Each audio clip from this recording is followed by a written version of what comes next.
Hello and welcome to this edition of Shorthand's Story of the Week. My name's Rachel Westbury and I'm a senior editor here at Shorthand. And today I'm joined by Kachina Dimmock, editorial success manager here at Shorthand. Hey Kachina. Hi, Rachel. Thank you for having me. Thank you for jumping on this week. So to kick off, what's your story of the week and why? All right, so this week we're looking at The Dirty Truth About the Waikato River by Radio New Zealand. Now, I really like this story as a great story right from the moment like the title section opens and you see that first frame. It really draws you in. So the imagery captures your attention, and the river looks quite similar to kind of like a pop culture-esque spotlight. So like what you'd see like in Stranger Things and in Star Wars.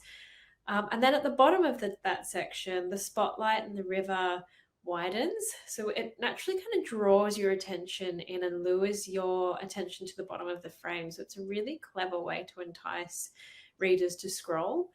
And then the further you go along, like the next couple of sections they just keep luring you in and in. So the colors change, which represents the dirt and the grime of the river, which is obviously being covered throughout the story. However, at the same time, not too much of the story is really given away. So there's a little bit of text, but not too much. So it keeps that mystery alive. And then as you get right into the thick of the story and the issue at hand, so how dirty the Waikato River is, I don't know, it's a really great way to lure readers in and have them really like care about the issue being discussed. And even like when you do read the text, the use of like the English language is just beautiful. So the opening paragraph of the body of the text reads, "Shake a jar of water taken from the Torkow Bridge and of the Waikato River, and a flurry of brown sediment levitates like a snow globe gone wrong." And it's just feels like a mic drop moment. Like it's just so beautiful, and that continues throughout the whole story. Absolutely. There's something about the way they've written this that isn't only informative, but it's quite emotive. You really want to lean in and learn more and really care about it. It is a great story for that reason. So you've told me a little bit about why you loved it and why you thought it was a really good story.